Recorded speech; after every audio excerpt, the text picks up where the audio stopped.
কেকার সাতকাহনে সকলকে স্বাগতম।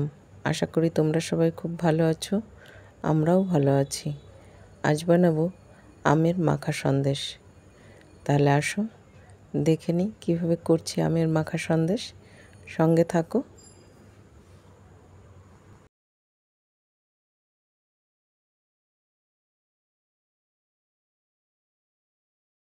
পাকা আমের মাখা সন্দেশ করার জন্য এখানে আমি বড় সাইজের একটা হিমসাগর আম নিয়ে নিয়েছি। খুব সুন্দর করে আমটাকে ছাড়িয়ে মিক্সিতে দিয়ে নিচ্ছি। পুরো আমটাই আমি এখানে ব্যবহার করে নেব। আর আমি এখানে চিনির বদলে গুড় ব্যবহার করছি। তোমরা চাইলে চিনিও ব্যবহার করতে পারো। খুব সুন্দর করে মিক্সিতে চালিয়ে নিয়েছি। আর এখানে আমি একটা ছানা বানিয়ে নিয়েছি। এখন ছানাটাকে খুব সুন্দর করে হাতের সাহায্যে ম্যাশ করে নেব। খুব সুন্দর ছানা তৈরি হয়েছে। এখন এটাকে হাতের সাহায্যে খুব ভালোভাবে ম্যাশ করে নিতে হবে। ঠিক যেভাবে দেখতে পাচ্ছ আমি করছি, এইভাবেই ম্যাশটা করে নিতে হবে ভালো করে। ছানাটা দেখো আমি খুব সুন্দর করে ম্যাশ করে নিয়েছি। একদম সুন্দরভাবে একটা ক্রিমি টেক্সচার করে নিয়েছি আমি ম্যাশ করে। এটাকে দেখো এখন খুব সুন্দর করে থালার থেকে উঠেও যাচ্ছে। ঠিক এইভাবেই করে নিতে হবে। এখন এটাকে আমি একটা পাত্রের মধ্যে নিয়ে নেব। এখন মাখা ছানাটাকে একটা বড় বোলের মধ্যে নিয়ে নিলাম। আর তার মধ্যে এখন দিয়ে দিচ্ছি দুধ, আর দিয়ে দেবো পাউডার দুধ। এটাকে এখন খুব সুন্দর করে মিশিয়ে নেব। এটা ততক্ষণ পর্যন্ত মেশাবো যতক্ষণ না এর মধ্যে একটা ক্রিমি টেক্সচার না আসছে। দেখতেই পাচ্ছ খুব সুন্দর একটা ক্রিমি টেক্সচার এসে গেছে মেশাতে মেশাতে। এটা আমার মেশানো হয়ে গেছে। এখন আমি একটা প্যানের মধ্যে দিয়ে দেব যে আমটা আর গুড় দিয়ে আমি একটা পেস্ট করেছিলাম মিক্সিতে, সেটা।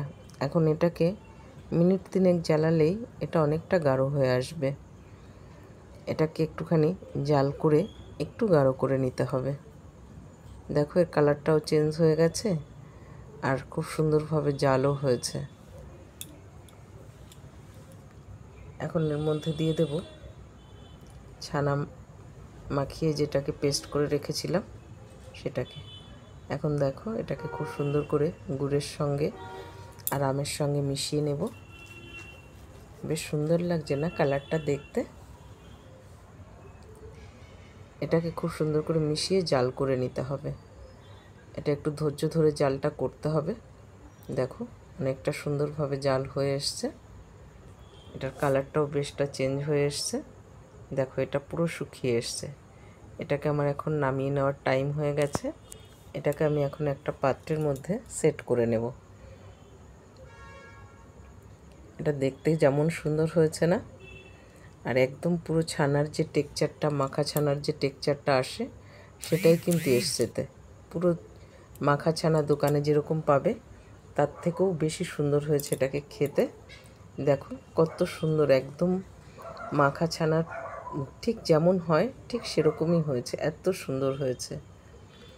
এটাকে এখন আমি সেট করার জন্য 2 ঘন্টার জন্য ফ্রিজে রেখে দেবো। তোমরা চাইলে বাইরে রুম টেম্পারেচারেও রাখতে পারো, কোনো অসুবিধা নেই।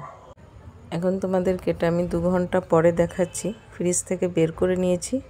এটা খুব সুন্দরভাবে সেট হয়ে গেছে। আর আমের মাখা সন্দেশটা খেতে এত ভালো হয়েছে। আর এখন আমের সিজন চলছে। তোমরা কিন্তু ঘরে একবার অবশ্যই এইভাবে ট্রাই করে খেয়ে দেখো। হলপ করে বলতে পারি একবার খেলে তোমরা এটা বারবার খেতে চাইবে। আর বানানোটাও এত ইজি, এত সোজা এটা, যে ঘরে যখন মন চায় তখনই করে খাওয়া যায়। তোমরা কিন্তু অবশ্যই করো। বাচ্চারা, বড়রা, বুড়োরা সবাই খুব সুন্দর খাবে। দেখো কত সুন্দর হয়েছে। বাবু, আমের মাখা সন্দেশ করেছি, খেয়ে বলো তো কেমন হয়েছে? আম মাখা সন্দেশ। আম মাখা সন্দেশ।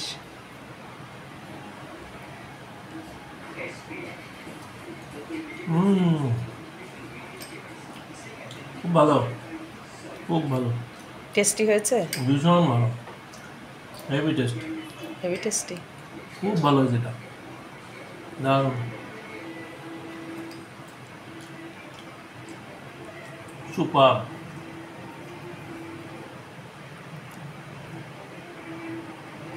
খুব ভালো, এক্সেলেন্ট। Thank you. তোমরা যারা ঘরে আমের মাখা সন্দেশটা ট্রাই করবে আমাকে কিন্তু কমেন্টসে জানাতে ভুলো না। আর তোমাদের কমেন্টস পড়তে রিপ্লাই করতে আমার ভীষণ ভালো লাগে। আর তোমরা যদি এটাকে ফেসবুক থেকে দেখে থাকো তাহলে একটা লাইক করে দিও, আর যদি ইউটিউব থেকে দেখে থাকো তাহলে সাবস্ক্রাইব করে দিও চ্যানেলটাকে। তাহলে আজ এখানেই শেষ করছি। ভালো থাকবে, সুস্থ থাকবে, দেখা হবে পরের একটি ব্লগে।